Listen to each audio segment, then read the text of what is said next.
Hello and welcome back to Tiny Artist TV. For today's video, we are going to be doing a Halloween Pokemon Gijinka. So for this video, I chose a ghost type, a psychic type, and then one Pokemon that I just thought would be fun to dress up as.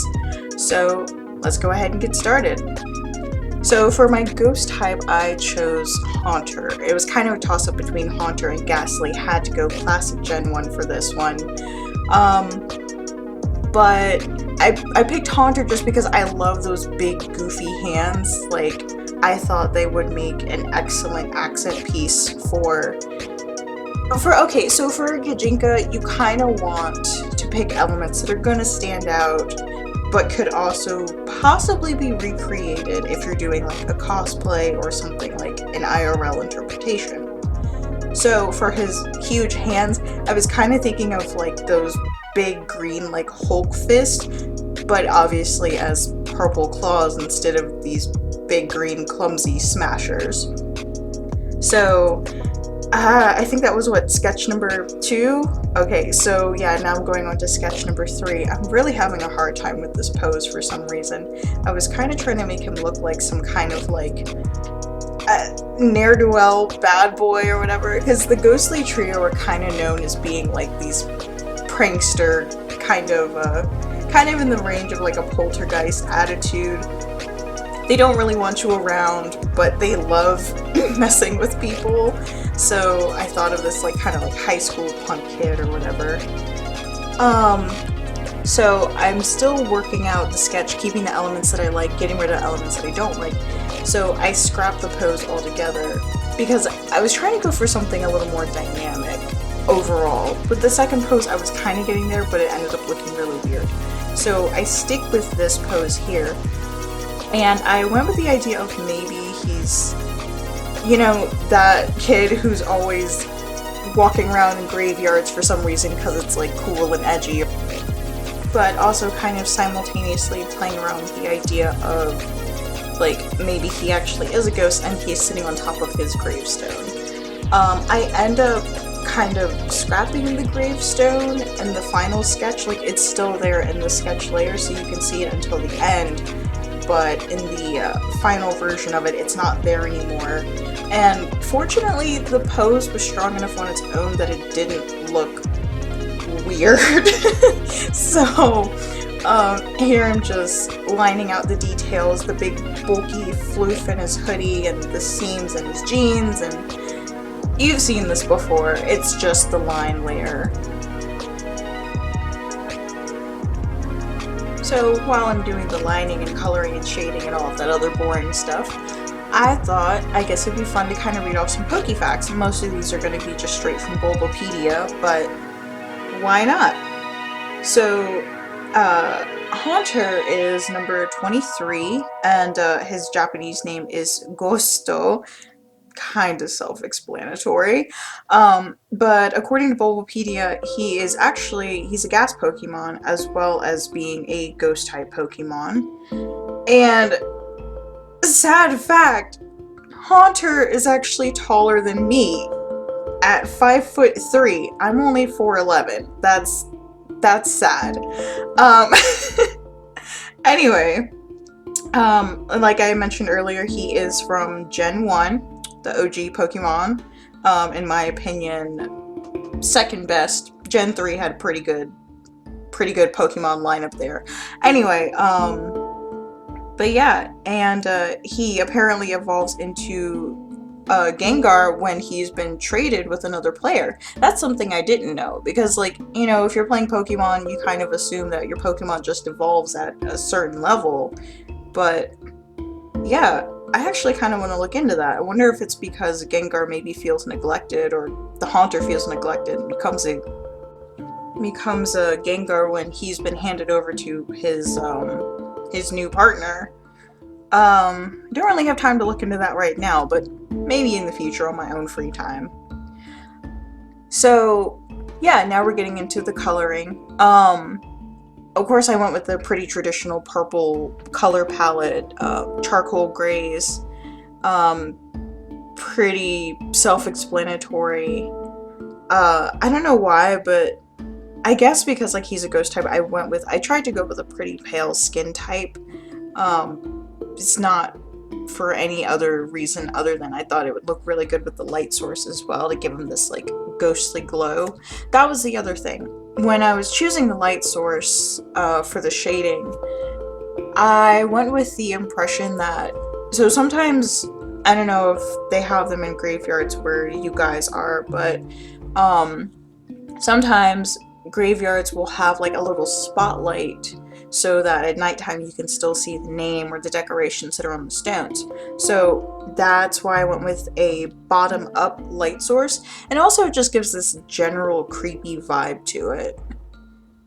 And I'm just going in and adding some soft highlighting to kind of push that under lighting.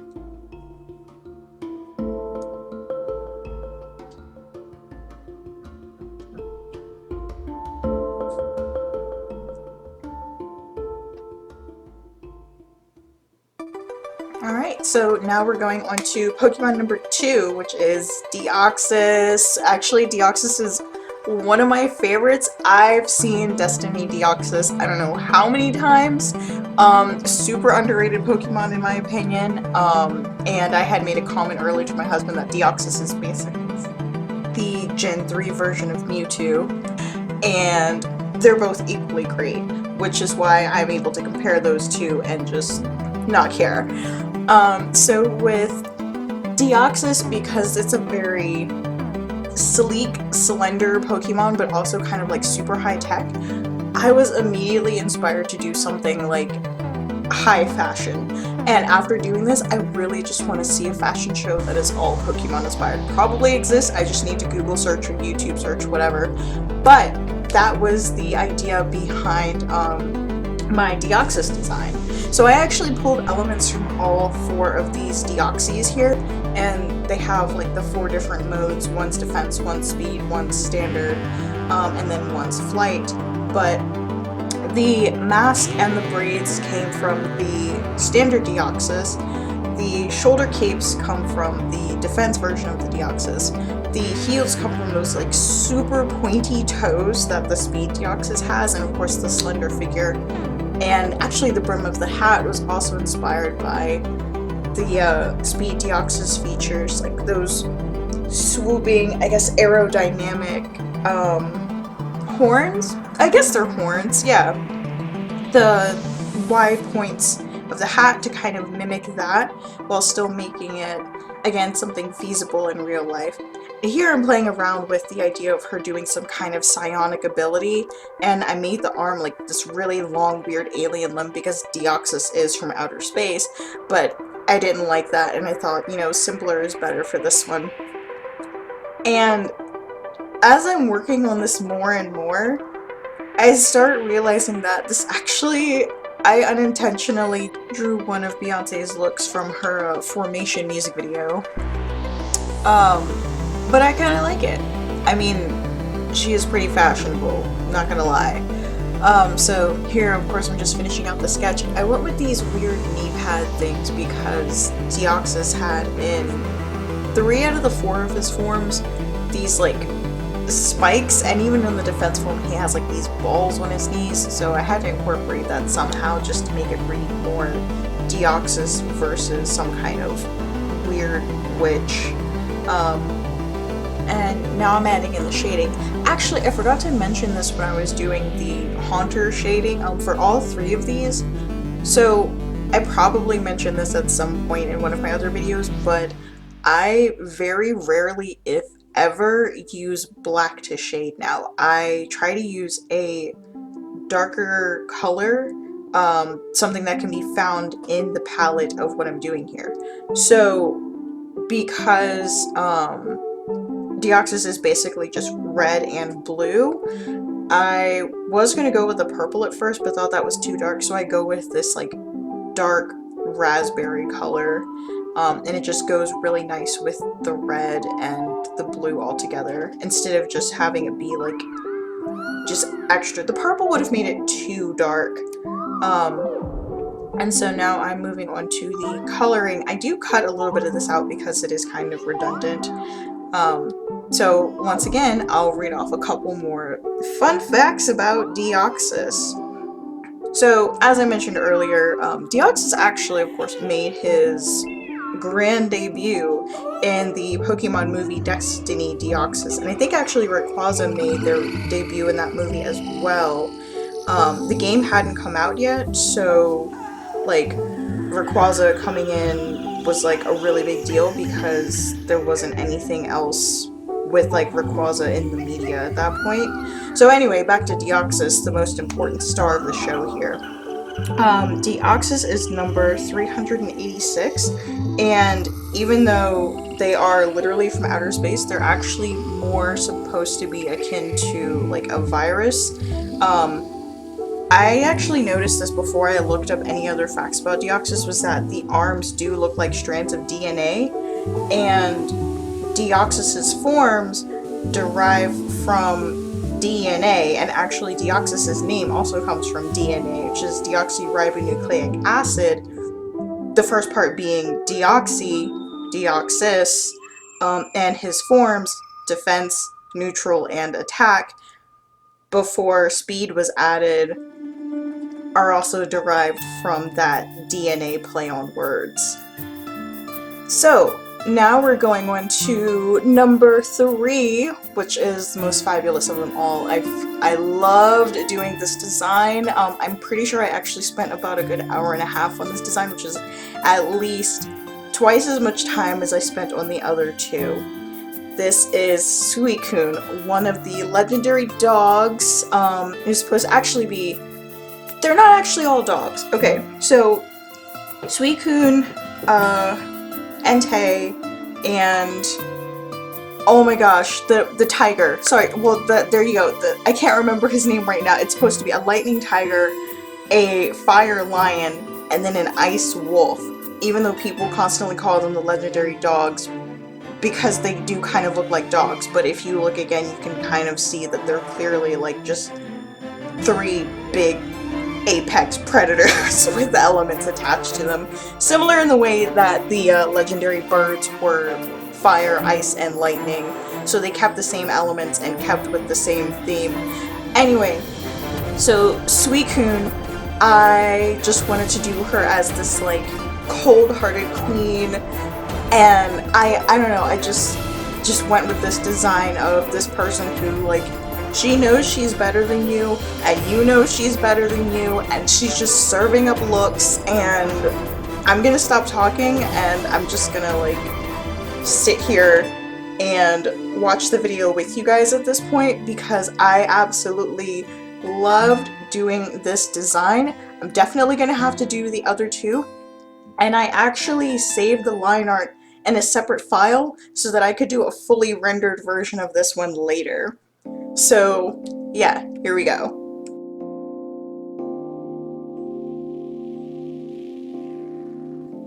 So this design was actually pretty easy to translate into a functional Gijinka form, simply for the fact that, well, first off, there are a lot of anthropomorphized wolf forms just in culture in general, but because I was going with this regal theme, the dress was something that was very easy to put a pattern onto while still making it look not too over the top. And then of course Suicune's long puffy purple locks, very easy to turn into just this flowing hairstyle, whereas the tails are actually in 2 separate spots. I have them as a ribbon coming from the crest on Suicune's forehead, which I turned into this sort of high-crested diadem, and then of course turning the tails again into the ribbon that's tied around the top of the dress and flowing down and around in the same way that Suicune's tails swoop forward and around him as well. Doing all these wrinkles and folds, though, as fun as it was to draw, was kind of a nightmare to shade, though. But the overall effect and the ending effect was like really nice and was really worth it. And of course, Suicune, okay, so I said that it was an ice Pokemon. It's actually just a regular water and shadow type, but I figured giving her this nice big powerhouse cane was a nice touch. Just something to balance out the composition. It was really fun and really easy to draw too. I basically just kind of did a scumbling technique to make those blocks of ice. And here we're getting into the shading, like I said. It took a really long time just because I was trying to get all the details in the folds and the wrinkles in the dress, and just trying to capture some kind of light source. I didn't pick anything that was super dramatic, but I did want it to be kind of enough of a light source that would capture the texture that I'm putting into her dress and in the hair, and so that you could kind of see that the ribbons are over top of it, kind of not as part of the hair like a ribbon would traditionally be, but kind of floating on top the way Suikun's tails just kind of float beside him. So yeah, now I'm getting into all of these folds and wrinkles. Oh my gosh. Basically, I'm just outlining anywhere that I see a line, and I'm filling it in and cutting it out with the eraser and just copy, paste, repeat.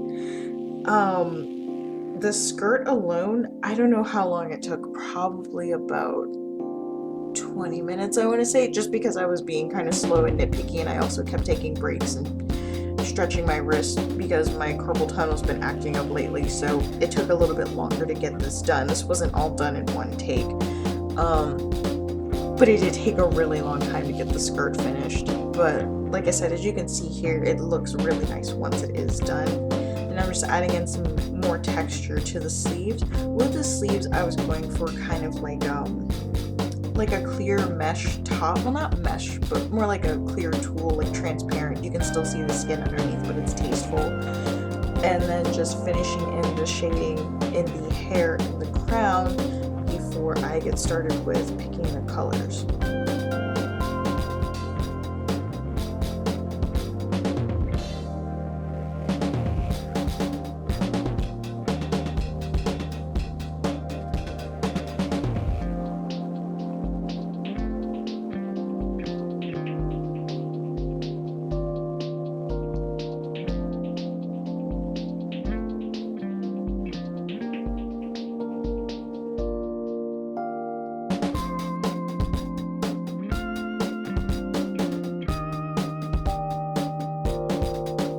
So I do end up picking the colors pretty much directly from the Suicune Icon color palette.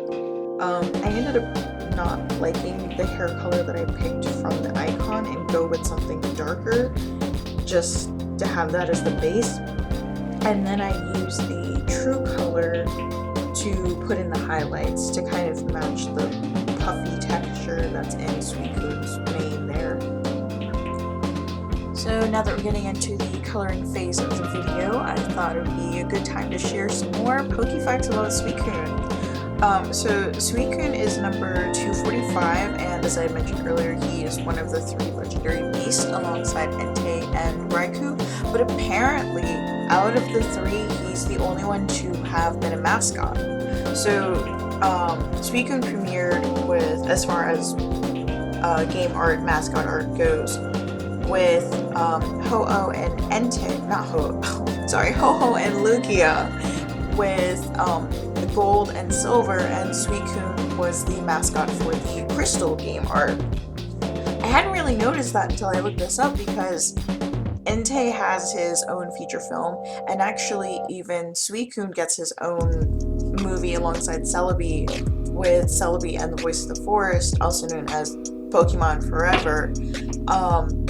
But now that I'm thinking about it, like, yeah, Raikou's kind of getting the short end of the stick here. He may have been in an episode or 2. I haven't seen every single episode of Pokemon, I know, shame on me. But out of the 3, yeah, Suicune is the only one who's on any kind of like official box art. So that's kind of cool.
here we are getting towards the end of the coloring of this design for today. For the shirt, I'm just selecting the blue areas and then adding in some textured airbrush skin tone to make it look a little more translucent. And then I'm using the burn tool to put in the highlights on the shirt and the dress. And then of course going back in with that true purple and airbrushing that in to give it some fluffy texture to kind of mimic the fluffy texture that's in the icon. So that is it for today's video. We have our 3 Gijinkas, Haunter, Deoxys, and of course the fabulous Suicune. If you guys enjoyed this video, I have definitely enjoyed making it, and I will see you guys next time. Have a weird day.